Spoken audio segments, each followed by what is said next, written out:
ওকে আবিদ, আমরা হইতেছে যে বায়োলজি প্রথম পত্র নিয়ে আলোচনা করতেছিলাম। প্রথম অধ্যায় কোষের গঠন। তো বেশ কিছুদিন ধরে হয়তো আমি একটু ব্যস্ত ছিলাম, তাই আলোচনা করতে পারিনি, বাট এখন থেকে আবার কন্টিনিউ করবো ইনশাল্লাহ, যেখান থেকে শেষ করছি। তো যেখান থেকে শেষ করছিলাম তারপরে যে টপিক, অর্থাৎ আজকে যে জিনিসটা নিয়ে আলোচনা করব মূলত, সেটা হইতেছে কি তোমার প্রোটোপ্লাস্ট। প্রোটোপ্লাস্ট জিনিসটা কি জানো? এটা তোমার একটু বুঝতে হবে।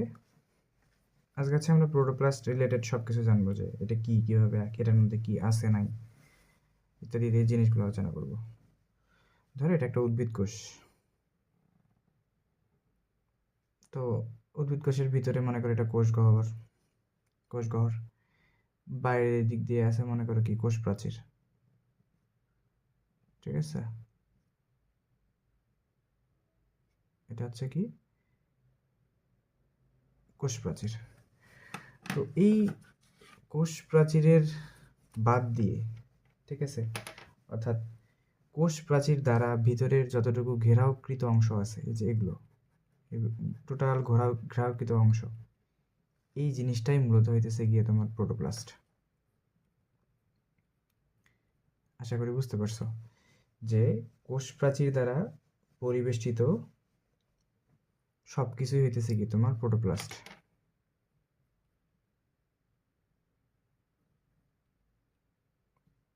ওকে,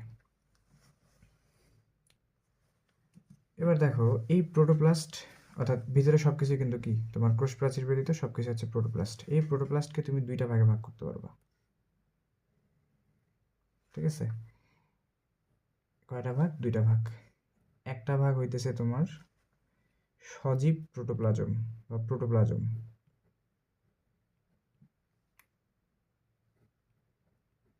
প্রোটোপ্লাজম, তুমি প্রোটোপ্লাস্ট না শুনলেও প্রোটোপ্লাজম কথাটা শুনছো অনেকবার। এবং আজকে আমরা প্রোটোপ্লাস্টের প্রোটোপ্লাজম নিয়ে আলোচনা করব। ঠিক আছে, আর আরেকটা অংশ হইতেছে তোমার নির্জীব বস্তু। তার প্রোটোপ্লাস্টের কয়টা অংশ? দুইটা অংশ। একটা হচ্ছে সজীব, এই অংশটুকু হচ্ছে সজীব প্রোটোপ্লাজম, সজীব কথাটা লিখিনি। আরেকটা হইতেছে নির্জীব নির্জীব বস্তু। ঠিক আছে, নির্জীব বস্তুর মধ্যে তোমার অনেক কিছু থাকতে পারে, যেমন হচ্ছে যে ধরো কি কি থাকে, যে সঞ্চিত খাদ্য,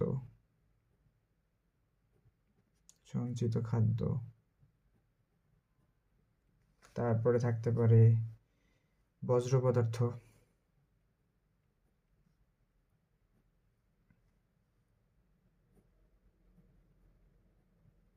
তারপরে থাকতে পারে নিঃসৃত পদার্থ,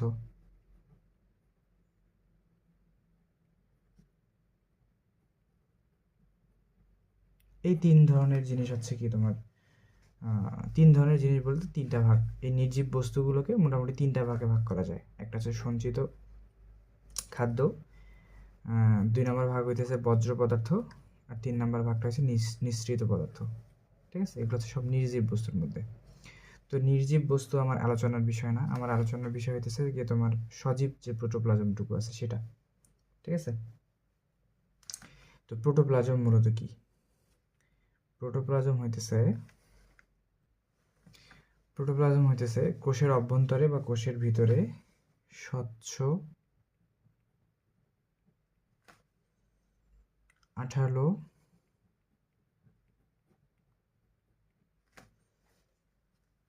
তারপরে হচ্ছে এবং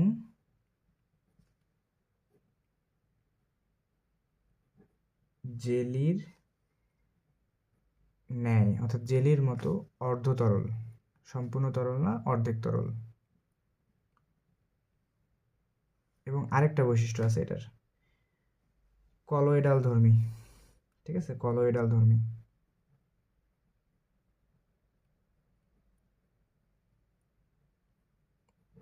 কলয়েডাল ধর্মী বলতে বোঝাচ্ছে তোমার যেটা পানি আকর্ষণ করে আর কি। হ্যাঁ, সজীব পদার্থ।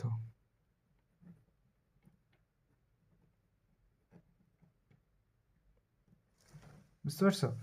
তাহলে এই জিনিসটা হইতেছে কি তোমার প্রোটোপ্লাজম। তাহলে আশা করি প্রোটোপ্লাস্ট কি বুঝতে পারলা। প্রোটোপ্লাস্টের দুইটা অংশ, একটা হচ্ছে তোমার নির্জীব বস্তু আর একটা হচ্ছে সজীব প্রোটোপ্লাজম। প্রোটোপ্লাজম হচ্ছে কি, যে কোষের ভিতরকার, অর্থাৎ এই যে এই জায়গাগুলোতে নীল কালার দেওয়া অংশগুলোতে, এগুলোর ভিতরে যে তোমার স্বচ্ছ, আঠালো এবং জেলির মতো এবং কলয়েডাল ধর্মী, চারটা বৈশিষ্ট্য: স্বচ্ছ, আলাদা, আঠালো, জেলির মতো অর্ধতরল এবং হচ্ছে কি কলয়েডাল ধর্মী সজীব পদার্থ। এই রিলেটেড যে পদার্থগুলো আছে এগুলো হইতেছে কি তোমার প্রোটোপ্লাজম। ঠিক আছে? আচ্ছা, এবার আমরা প্রোটোপ্লাজম রিলেটেড কিছু ইনফরমেশন জানবো। অবশ্যই আমি যে কটা ইনফরমেশন লিখছি এখানে চারটা ইনফরমেশনই খুবই গুরুত্বপূর্ণ, আমি বলে দিচ্ছি। তো ফেলিক্স ডুজার্ডিন নামক একজন বিজ্ঞানী, ঠিক আছে, ফরাসি বিজ্ঞানী আর কি, বিজ্ঞানী না কোষবিদ আর কি, ফরাসি কোষবিদ, তিনি 1835 সালের দিকে, কত সালের দিকে? 1835 সালটা মনে রাখবো। ফেলিক্স ডুজার্ডিন কি করছে 1835 সাল দিকে এই কোষের ভিতরে যে থকথকে জেলির মতো যে পদার্থগুলো আছে না, এই পদার্থগুলোকে হচ্ছে তিনি নামকরণ করছিলেন সার্কোড। ঠিক আছে? কি করছিল 1835 সালের দিকে ফেলিক্স ডুজার্ডিন কি করছে, কোষের ভিতরে যে থকথকে জেলির মতো পদার্থগুলো আছে এই পদার্থগুলোর নাম করছে সার্কোড। এটা একটা ইনফরমেশন গেল। দ্বিতীয় ইনফরমেশন হইতেছে যে প্রোটোপ্লাজম শব্দটি সর্বপ্রথম বিজ্ঞানী পারকিনজে ব্যবহার করছে। পারকিনজ হচ্ছে একজন বিজ্ঞানী, তিনি হচ্ছে যে প্রোটোপ্লাজম এই ওয়ার্ডটা প্রথম ইউজ করছে। কত সালের দিকে তিনি এটা ইউজ করছেন? প্রায় 1840 সালের দিকে। বুঝতে পারছো? তারপরে বিজ্ঞানী হাক্সলে বলছে কি, প্রোটোপ্লাজম হচ্ছে জীবনের ভৌত ভিত্তি। ঠিক আছে? জীবন ধারণের ভৌত ভিত্তি হইতেছে কি প্রোটোপ্লাজম। এই কথাটা কে বলছে? হাক্সলে বলছে। ওকে, তিনটা ইনফরমেশন গেল। 4 নাম্বার ইনফরমেশন হইতেছে প্রোটোপ্লাজমের প্রায় 70-90%ই হচ্ছে পানি। অর্থাৎ তুমি যে জেলির মতো যে পদার্থটা দেখতেছো এই পদার্থটার প্রায় 70-90%ই হচ্ছে কি পানি। এই পানি থাকার কারণে প্রোটোপ্লাজমকে বলা হয় ফ্লুইড অফ লাইফ। ঠিক আছে? এই পানি থাকার কারণেই হচ্ছে যে মূলত প্রোটোপ্লাজমকে বলা হয় ফ্লুইড অফ লাইফ। হ্যাঁ, আচ্ছা, এখানে যতটুকু ইনফরমেশন লাগে আমি বলে দিছি। এছাড়াও হচ্ছে যে তোমার প্রোটোপ্লাজমের কিছু দেখবে যে ভৌত বৈশিষ্ট্য আছে, কিছু রাসায়নিক বৈশিষ্ট্য আছে, কিছু জৈবিক বৈশিষ্ট্য আছে। তো তুমি এগুলো এমনি একবার রিডিং করে নিও যে ভৌত বৈশিষ্ট্যের মধ্যে কি কি আছে। ভৌত বৈশিষ্ট্যের মধ্যে আছে হচ্ছে তোমার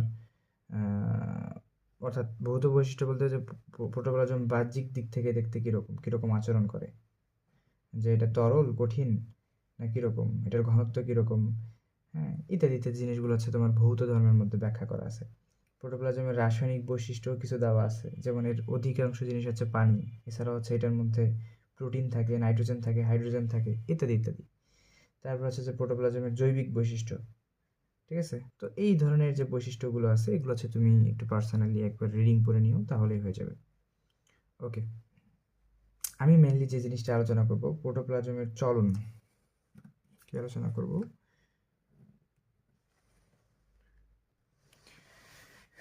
প্রোটোপ্লাজমের চলন জিনিসটা কি, এই কোষের মধ্যে যে প্রোটোপ্লাজমগুলো থাকে এগুলো সবসময় কিন্তু হচ্ছে যে নড়াচড়া করতে থাকে, হ্যাঁ, বা আবর্তন করতে থাকে। তো এই চলন বা আবর্তনটার একটা নাম আছে, হ্যাঁ, সেই নামটা হইতেছে কি, এই চলন, যে চলন কথাটা আছে, অর্থাৎ এই যে চলনটা, এই চলনটাকে বলা হয় তোমার সাইক্লোসিস। মনে রাখবা, এই যে চলনটা আছে এই চলনটাকে বলা হয় সাইক্লোসিস। ঠিক আছে? অর্থাৎ প্রোটোপ্লাজমের যে জেলিগুলো হচ্ছে যে সবসময় চলাচল করে বা নড়াচড়া করে, এই নড়াচড়া করার প্রসেসটাকে বলা হচ্ছে কি সাইক্লোসিস। তো এটা দুই প্রকার হয়। এই সাইক্লোসিস বা চলনটা কয় প্রকার হয় জানো? দুই প্রকার হয়। মোট কথায় চলন বা আবর্তনটা কয় প্রকার হয়? দুই প্রকার হয়। একটা হইতেছে তোমার হচ্ছে একমুখী আবর্তন বা একমুখী সাইক্লোসিস বা একমুখী আবর্তন, সাইক্লোসিস বা আবর্তন। ঠিক আছে, দুই প্রকার হয়, একটা হচ্ছে তোমার একমুখী আবর্তন, একমুখী আবর্তন, আরেকটা হইতেছে তোমার কি, যে বহুমুখী আবর্তন।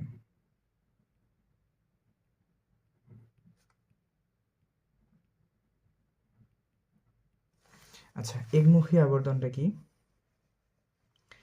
এই যে তুমি মাঝখানে যে হচ্ছে যে গহ্বরটা দেখতে পাইতেছো, কোষ গহ্বর, ঠিক আছে, তো এই গহ্বরটাকে কেন্দ্র করে এই যে তোমার প্রোটোপ্লাজমগুলো আছে, প্রোটোপ্লাজমগুলো যদি একটা নির্দিষ্ট দিক বরাবর ঘুরতে থাকে সবসময়, ধরো যে গহ্বরটাকে কেন্দ্র করে এরকম করে ঘুরতে আসে ঘুরতে আসে ঘুরতে আসে, একদিকেই ঘুরতে আসে অথবা এইদিকে ঘুরতে আসে, যে কোনো একদিকে ঘুরতেছে, তখন এটাকে তুমি বলবা হচ্ছে একমুখী আবর্তন।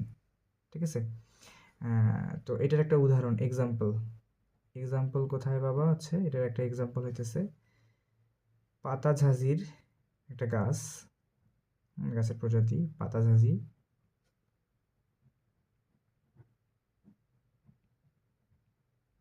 পাতাঝাজির যে প্রোটোপ্লাজমের মধ্যে যে চলনটা হয়, প্রোটোপ্লাজমের চলন, অর্থাৎ পাতাঝাজির কোষের প্রোটোপ্লাজমের যে চলনটা আছে সেটা হচ্ছে তোমার একমুখী আবর্তন। ঠিক আছে, তাহলে বহুমুখী আবর্তন তুমি কোথায় দেখতে পারবা? এটা দেখতে পারবা, আচ্ছা বহুমুখী আবর্তন জিনিসটা কি, যখন এই প্রোটোপ্লাজমগুলো বিভিন্ন দিকে, আচ্ছা যে কোনো দিকে, মানে কোনো একটা নির্দিষ্ট দিক না, যে কোনো দিকে হচ্ছে যে মুভমেন্ট করতে থাকবে, তখন হইতেছে তুমি এটাকে বলতে পারবা বহুমুখী আবর্তন। ঠিক আছে, এটার একটা এক্সাম্পল, বায়োলজিতে কিন্তু এক্সাম্পলগুলো মনে রাখা মাস্ট। ঠিক আছে, তো এক্সাম্পলগুলো এই কারণে আমি লিখে দিলাম যে এক্সাম্পলগুলো মনে রাখবা। ওকে,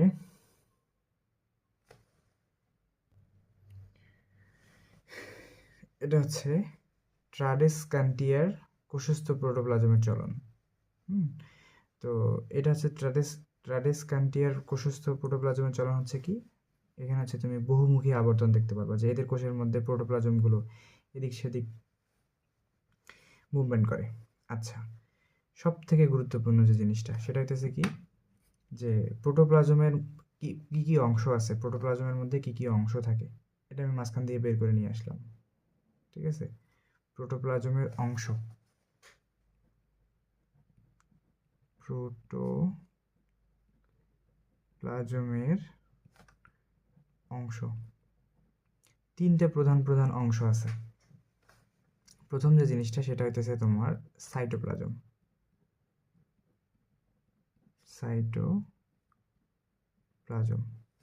দ্বিতীয় যে অংশটুকু পাবা সেটা হইতেছে তোমার সরি সাইটোপ্লাজম ভুল লিখছি, আরে এটা 2 নাম্বার। ঠিক আছে, 1 নাম্বার অংশটা হইতেছে তোমার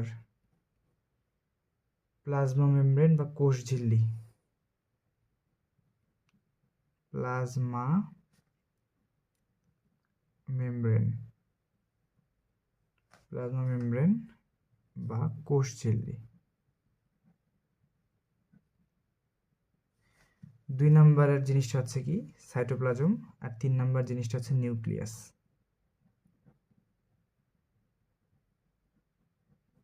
ঠিক আছে, এই 3টা অংশ হচ্ছে প্রধান। তো এই 3টা অংশ হচ্ছে যে আমরা দেখবা যে নেক্সট যে ক্লাসগুলো আমরা নিব সেই ক্লাসগুলো করব, সেই ক্লাসগুলোতে দেখবা যে সবার প্রথমে আলোচনা করব আমরা প্লাজমা মেমব্রেন বা কোষঝিল্লি, দেন সাইটোপ্লাজম এবং সাইটোপ্লাজমের ভিতরে আর কি কি আছে সেগুলো নিয়ে আলোচনা করব, দেন হচ্ছে নিউক্লিয়াস নিয়ে আলোচনা করব। ওকে, তাহলে আজকে এতটুকুই থাক, এতটুকুই হচ্ছে তুমি ভালোভাবে মুখস্থ করো বা বুঝে বুঝে জিনিসগুলো মাথার মধ্যে ঢুকাও, বাকিগুলো হচ্ছে যে আমরা নেক্সট ক্লাস থেকে জানবো ইনশাল্লাহ।